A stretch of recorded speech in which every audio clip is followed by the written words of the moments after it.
Welcome to Lecture 10, everybody. Here we are in the early part of the Renaissance, and the Renaissance itself is a very, very huge time period, which is why we normally divide it into two halves.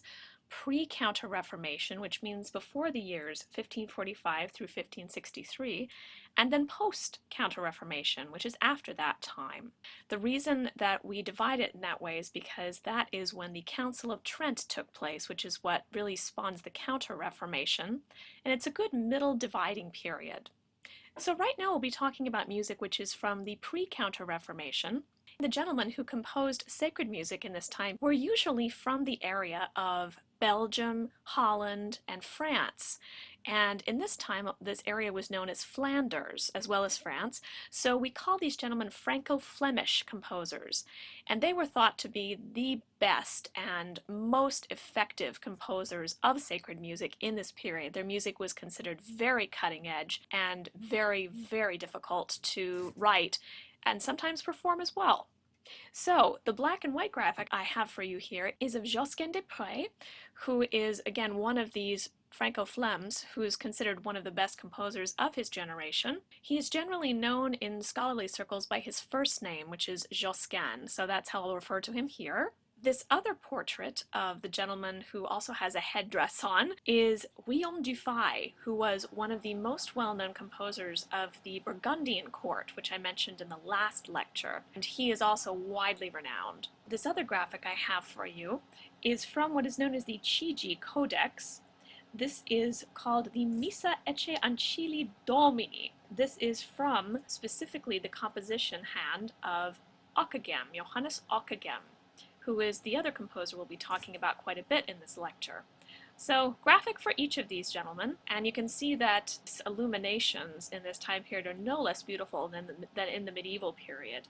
The Chigi Codex is from the years we think between 1498 and 1503. It was compiled then at least, and contains several masses of the type we'll be looking at, specifically 5 different settings of the L'Homme Armé, and we'll learn more about that in a moment. So here is another graphic for ladies and gentlemen to look at. These are two very well-known Franco-Flemish composers of this time. This is a medieval representation of Guillaume Dufay, who is the gentleman in black with the red shawl standing next to the organ. That was his instrument. And Gilles Banchouet, who is the gentleman standing in red with the black shawl and is holding a harp, which was his instrument. Both of these gentlemen worked for the Burgundian court that we spoke of in the last lecture, and both were very well known and respected in terms of their compositions. So a few changes in sacred compositional style that occur during this time period, and both Dufay and Banchouet are part of the reason for this. The first change is that in the history of vocal music after 1450, expressing the text becomes much more important than it had been in the past. The second change is that composers also start to think more vertically, so what's going on in between the notes, than horizontally. They're very much more aware of chordal structure at this point. Before this, we had what's called successive composition, which is when you first check out your tenor line, work out a melody line with that, and then add the contratenor and any other voices. Now we have what is called simultaneous composition. That is when composers are composing in 3 voices from the start and thinking how those voices are going to interact with one another instead of composing them later. The third change, which is important, is that entire sacred pieces are now being constructed in contrapuntal imitation, with some contrasting homophonic passages. 4 mass types develop from this type of composition, which we will now discuss. They are the Cantus Firmus Mass, the Paraphrase Mass, the Motto Mass, and the Canon Mass. I will now discuss each type in a following slide. All right, ladies and gentlemen, so here we are with the Cantus Firmus Mass. This is our first major mass type. And just so you guys are aware, the graphic on here is actually of a Cantus Firmus Mass that was written by Busnois, or Bus Noise, as one of my friends likes to call him. He was also a composer who worked at the Burgundian court and was well known for writing masses in this style. This is his Missa au Crux Ligni, and from the late 15th century. So the Cantus Firmus Mass, first of all, Cantus Firmus is the Latin translation for steady voice. And the steady voice is what unifies the Mass in a musical way. Although it's usually less than obvious to the listener, it's something you sort of need to see on the page. This is a way of unifying all 5 movements of the Mass, all the movements of the ordinary. It uses a pre-existing monophonic theme in one of the inner voices, which is usually the tenor voice in some repetitive form, because we're not that far away from the medieval period when they were so interested in the tenor, so they still like the tenor in this early part of the Renaissance. So this theme is called the Cantus Firmus, or steady voice. And this voice is then surrounded by 3 contrapuntal voices, which may or may not use themes from the Cantus Firmus. So because we are early on in the Renaissance, there's still an element of successive composition in this case. An example in your anthologies of a steady voice or Cantus Firmus Mass is Dufay's Missa se la face pâle, which means Mass if my face is pale. And in order to look at the Mass, we have to look at the pre-existing monophonic theme first. So this Mass is based on the ballade If My Face is Pale, or C'est la face pâle. This ballad, which is like many of Dufay's ballades, is through composed, which means there are no repeated sections. Many times a composer will use a melody line from a ballade such as this for the Cantus Firmus in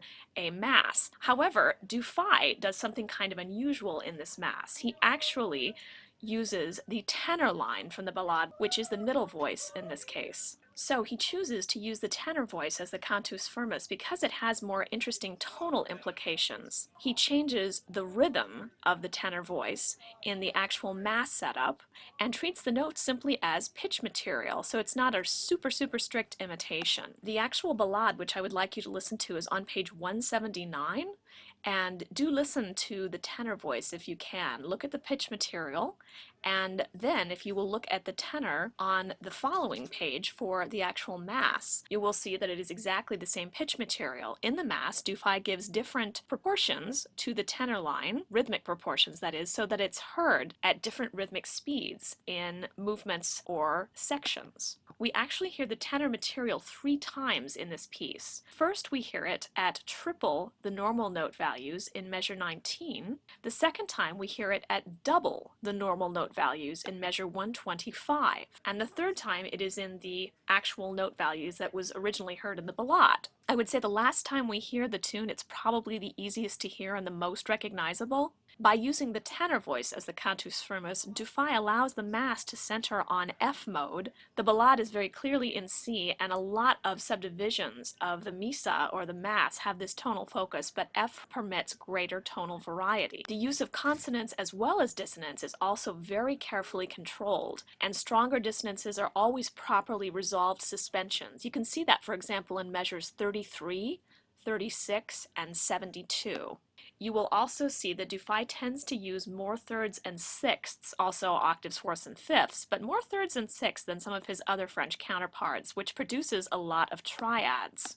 Another example of a piece which I actually had you listen to in the Faith Integration portion of this week is the Missa l'Homme Armé, or the Armed Man Mass. Dufay also wrote a version of this. This is a very popular tune, which was a secular chanson, was significant to the Burgundian court at which Dufay worked. The chanson itself has an ABA form and included very distinct melodic gestures, such as the leap of a fourth or a fifth. L'homme armé. So in this case, Dufay took the melodies of this particular chanson and used that as the Cantus Firmus. And in fact, just to let you guys know how really funky and strange and complicated some of this music is, Dufay wrote a canon, or a rule, into the score for the Agnus Dei movement of this Mass. He's referring specifically to the Cantus Firmus line, which was in the tenor voice. His rule is, "The crab shall go forth full, but will return half." Now that may make no sense to us, but in this case what it meant is that it's instructing the tenor to sing the Cantus Firmus first backwards, because crabs walk backwards, and then in the correct forward form, but with the rhythmic values halved. So this is pretty intense and intellectual stuff for people to learn how to sing, and very specialized, stylized singers would have sung this kind of polyphony. Do listen to the ballade on page 179, and then the movement of the Mass, which is included in the anthology, the Missa se la fa sai pal, which is the Gloria. The graphic on this slide, ladies and gentlemen, is an example of the original notation that Josquin des Prés' music would have been printed in. This particular example is Josquin's Missa de Beata Virgine. We think this was probably written between 1513 and 1521 during the papacy of Pope Leo X. Another example of this time period's collective music for you. On to the Paraphrase Mass. The word Paraphrase Mass actually is rather descriptive because the Mass is in fact a paraphrase or a quote from another musical source. And that musical source can be a varied number of things. It can be a secular chanson and typically shows up in all voices or structural points. It could also be a quote from a motet, which shows up in all voices. It could be a quote from chant, or it could be from what we call contrafactum. That's when you pretty much steal an entire piece but put new words to it, because the copyrights that exist today didn't exactly exist back then. So ladies and gentlemen, another thing to be aware of, this term paraphrase mass is synonymous with the term parody mass or imitation mass. So you may see those terms used as well. And the particular composer that we're going to look at who wrote this type of mass is Josquin des Prés. His dates are from 1440 to 1521, and he was also one of the first composers to make use of the printing system, which made his music so very popular. Composers are starting in this Renaissance period to write shorter and more memorable melodies. And in Josquin's particular style, you will see the following: voices which are split up into high voice and low voice duets, usually a standard setup of 4 to 6 voices, homophony, which is used for effect or to declaim an important phrase, a variety of textures, as well as energetic cadential approaches. You will also see the use of extensive canons or points of imitation. And a point of imitation is when there is a particular musical motif that is cycled through all of the voices of a musical piece. And once all of them have sung it, that is considered a point of imitation. So the example that's in your anthologies is Josquin's Missa Pange Lingua, which means Mass which is taken from the Pange Lingua hymn. The anthology has included the Kyrie as well as portions of the Credo. And first of all, before we talk about the Mass, I once again want to show you what it's paraphrasing, which is the Pange Lingua hymn. And you can find that on page 224 in your anthologies. So this is a hymn, a Gregorian chant hymn, which is very easily dividable into phrases. And as most hymns are, it is strophic. At this point in history, which is around the year 1520, they're beginning to think, they meaning composers, that the Cantus Firmus Mass is starting to feel a bit outdated. So in Josquin's period, what they're interested in is the equality of voices. So this particular hymn, which Josquin paraphrases in the Mass, has a very recognizable theme. Pange lingua gloriosi. And then it's divided into further phrases after that, but that phrase is the particular one that Josquin decides to paraphrase.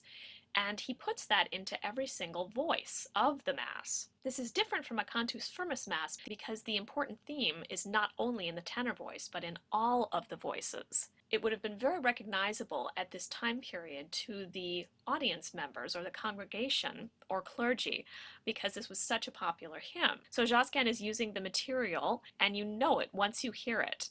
The first entrance is in the tenor voice, and then we hear it in the bass, and then the soprano, and then the alto. So he pairs the voices quite often, as I said, and they are in more or less double canons in this case because they're each repeating the phrase one after the other. Whenever you hear a theme being introduced and then is in turn imitated by the other voices, that is called a point of imitation, as I said earlier. You'll notice in the Kyrie that Josquin's fidelity to the opening part changes as the piece goes on. So we have Kyrie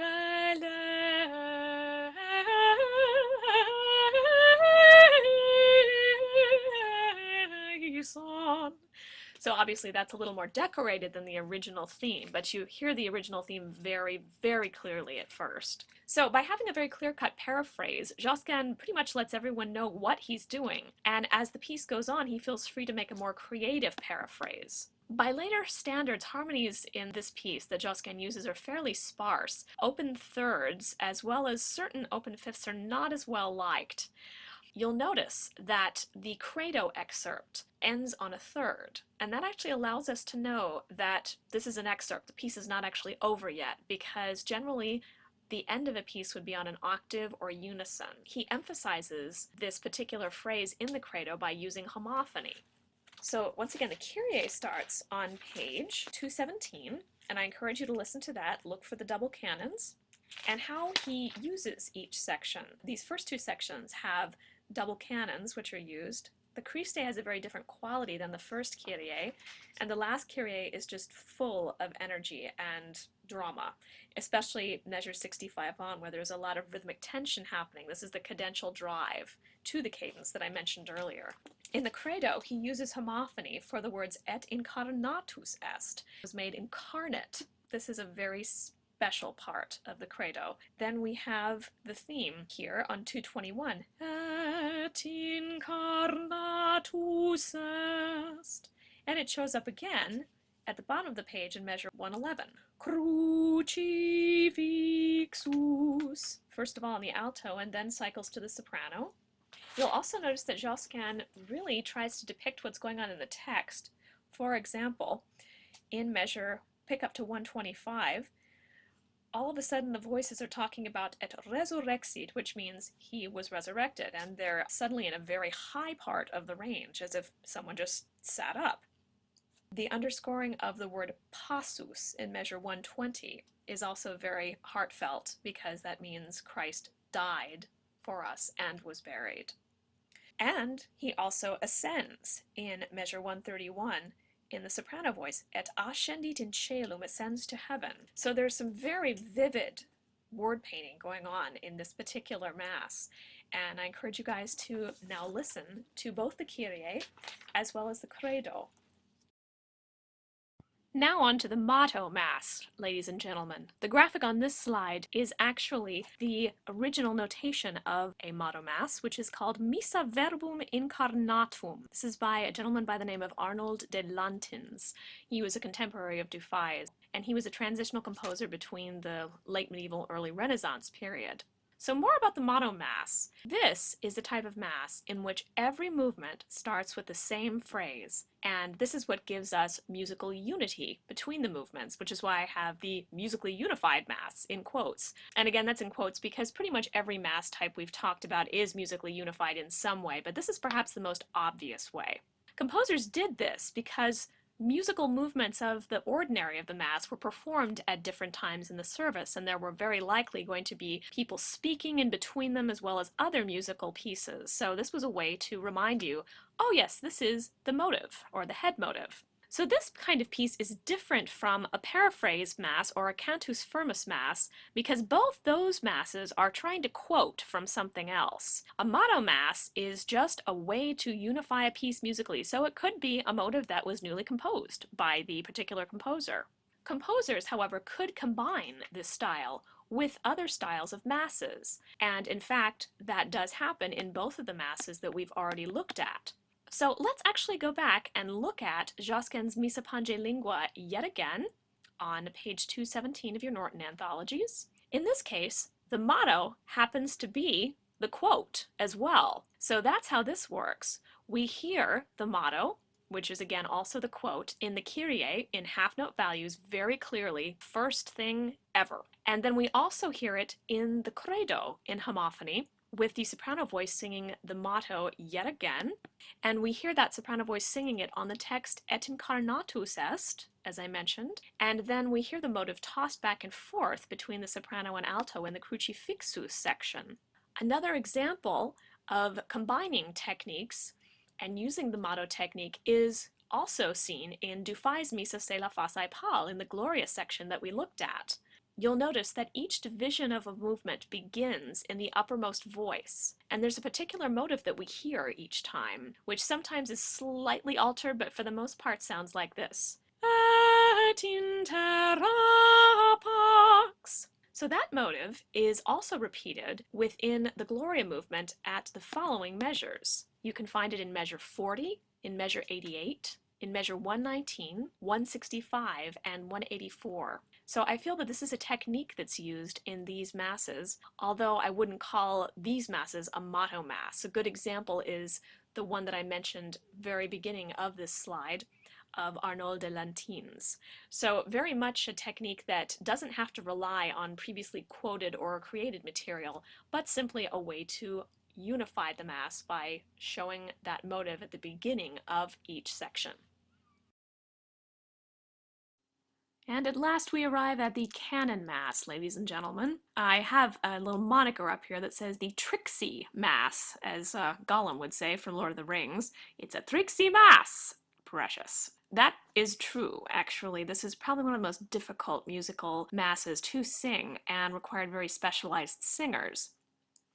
One of the composers that we know who wrote these types of masses and really enjoyed writing them was Johannes Ockeghem. And the graphic on this slide is actually showing you Ockeghem and his singers. Ockeghem is the gentleman that's in a brown robe and appears to have something over his eyes, which we believe are spectacles, in fact. And as you'll notice, this is pretty common in the medieval period. They are all reading off of the same score and singing together, looking at the same score. So that was typical performance practice of this time period. We know that Ockeghem was someone who really loved intellectual games and puzzles. He probably would have been someone who did the crossword puzzle in the New York Times without a problem. And his music, particularly his canon masses, are written for very advanced singers, probably especially for those in his own chapel. The way that this kind of a mass works is that you generally have one or two musical lines written out, but there are different mensuration signs in each of those lines, and they are meant to indicate different voice parts.